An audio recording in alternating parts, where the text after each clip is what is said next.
Hello, my name is Evan Stolman, and today is March 23rd, 2020, day 7 of quarantine. The numbers of infected have begun their truly exponential rise. We now have 342,000 cases globally, with almost 15,000 who have succumbed to the disease, with almost 100,000 who have officially recovered. As Europe has become the epicenter of the virus, Italy has been on the forefront of the battle, with a clear warning for the rest of the world just how much damage this disease can cause. Italy has called on the military to enforce total lockdown, as civilians now have to have ID cards in order to get groceries and essential supplies in a martial law-esque mobilization. Doctors have also been given strict orders that they will not treat anyone over 60 years of age to save life-saving equipment for those most likely to survive. This comes after around 800 more people have officially died from COVID-19 on March 22nd. Containment of this virus for the world is a hope of the past, as the majority of the countries have moved into mitigation and damage control. This means from now on the likelihood of accurate numbers coming out of developed nations will continue to deteriorate, as the limited amount of tests each country has will be saved for the most ill in order to provide proper treatment. This has been highlighted by the town of Lombardy, Italy, one of the hardest hit cities. Recently, the mayor of Lombardy has come out on Twitter in an action of transparency and has said that the death rate is most likely 4 times the official numbers, as the hospital system cannot cope with the amount of people that need care and the accurate record keeping of patients who succumb. Unfortunately, from this point moving forward, the numbers will mean less and less, and we will most likely only gain accurate information of the true destruction after the first wave, when governments have time to backlog and verify records. Not only is the army in the street controlling the population, they have also begun to help working in factories to prepare ventilators as they race against the clock to save as many lives as possible. As Italy has been the first country in Europe to be truly devastated, Spain and France are unfortunately right behind them, as Spain on March 22nd has now recorded roughly 400 new deaths in one day due to COVID-19, a 30% increase from the day before. Heartbreaking footage of Spain's hospitals have recently come to light, as video has shown people laying on the floor waiting to die as they have begun to run out of beds for the sick, as the number of infected has skyrocketed. These videos should be lessons of the damage that can be done if the civilian population does not take seriously the social distancing guidelines the majority of the governments around the world have placed upon their populations. Germany has been an outlier with 25,000 cases but only 100 deaths, as a glimmer of hope comes out of Europe. However, that storyline can change, as they have not gone into full lockdown, and pictures have shown there are still full subways packed of civilians. This may be clear evidence that the death rate only explodes when the hospital systems have essentially been inundated with huge amounts of sick. However, the leader of Germany, Chancellor Angela Merkel, has officially been quarantined, as her doctor has recently tested positive for COVID-19, making her one of the biggest names in the world to have been possibly infected. Switzerland has been one of the hardest hit countries as well, with almost the same amount of cases as Italy per capita. However, their population is only 8 million, which in contrast makes the numbers look less significant compared to countries like Italy. Unfortunately, the spotlight has been on America, as they have seen their numbers skyrocket due to increased testing, mostly in the state of New York, as Governor Cuomo has told his people he will sign an executive order to shut down the entire state if guidelines are not followed to stay home. This is a major escalation, as America, the land that was created by decentralized groups of armed militia, do not have the kind of culture that takes kindly to martial law. Americans have been lining up at gun stores in preparation for some sort of civil disorder. As of March 22nd, the U.S. has seen an increase of nearly 10,000 cases, a 100% increase from the day before, and a total of 100 new deaths. The FDA has recently approved a 45-minute rapid coronavirus test that will soon be implemented. This means we can anticipate to see more numbers like this coming out of other states across the continental USA. As Italy gets ravaged, there have been reports of many deaths of those who choose to die at home rather than die in a hospital lobby. Photos of recent hospital bills of those getting treated for COVID-19 in the U.S. have shown bills that are as large as $40,000. This makes you wonder how many will not visit the hospital due to the extreme financial burden this will put on families and only make the matters worse. The majority of new numbers coming out of the U.S. are coming out of New York State, who now has roughly 17,000 cases compared to the original U.S. epicenter of Washington State, which only has 2,000 confirmed cases.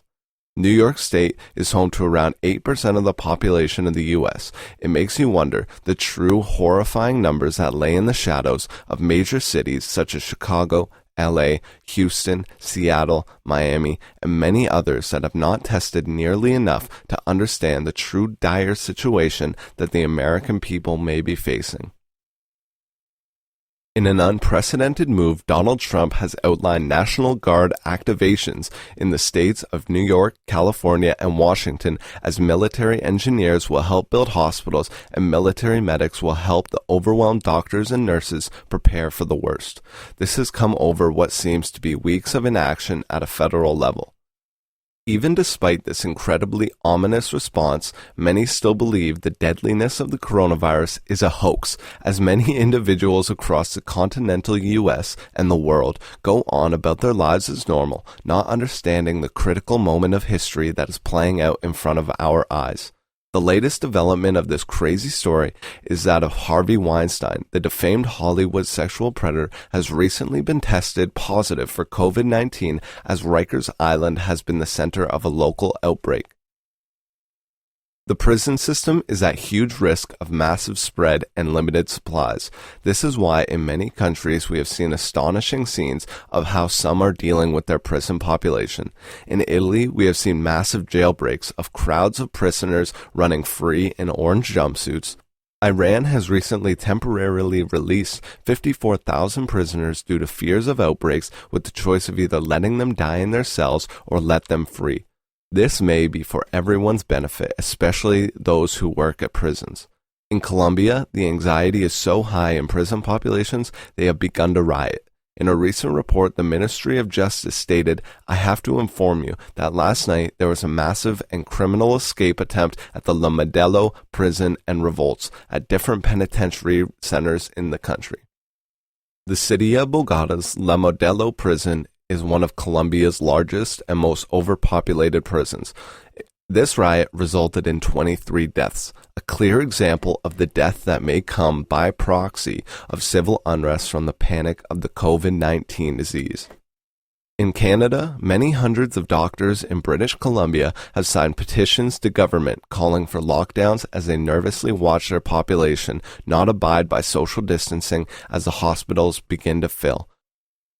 A recent report from the CBC has shown that 3 of 10 people still think it is okay to continue business as usual and gather in crowds as the world faces a once-in-a-century crisis.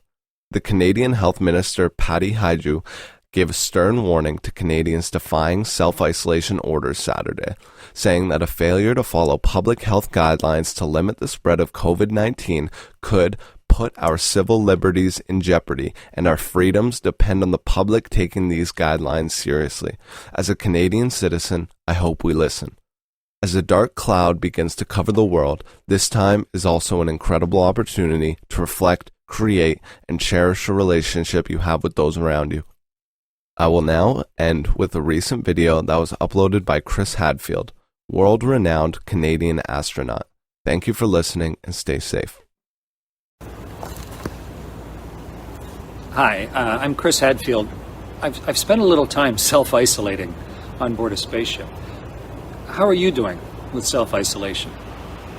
You know, it's an extremely dangerous environment up on board the space station, and yet we find a way to thrive and be productive that far away from our normal lives. We do it through 4 different things. Number 1, understand the actual risk.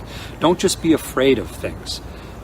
Go to a credible source and find out what is truly the risk that you're facing right now. You, your family, your friends, the people that you care about. And then, what are you trying to accomplish? What are your objectives? You know, what's your mission for right now? Make that clear for this afternoon, for this week, for the next month. What do you want to get done? Then look at your constraints. Who's telling you what you need to do? What financial resources do you have? What are your obligations? But once you understand the risk and your mission, your sense of purpose, and your obligations, then take action. Start doing things. They don't have to be the things that you always did before. Take care of family, start a new project, learn to play guitar, study another language, read a book, write, create. It's a chance to do something different that you've maybe not done before. And then repeat. And of course, if you think you've been exposed to COVID, then, if you've gotten closer than a couple arms length to people, then self-isolate. And if you have any symptoms, a sore throat or a fever or a cough, then consult a physician. But there's never been a better time to self-isolate. So many people have access to the internet that you have the entire written work of everything, all the body of knowledge right there at your fingertips. So take care of yourself. Take care of your family. Take care of your friends. Take care of your spaceship. And I wish everybody happy landings.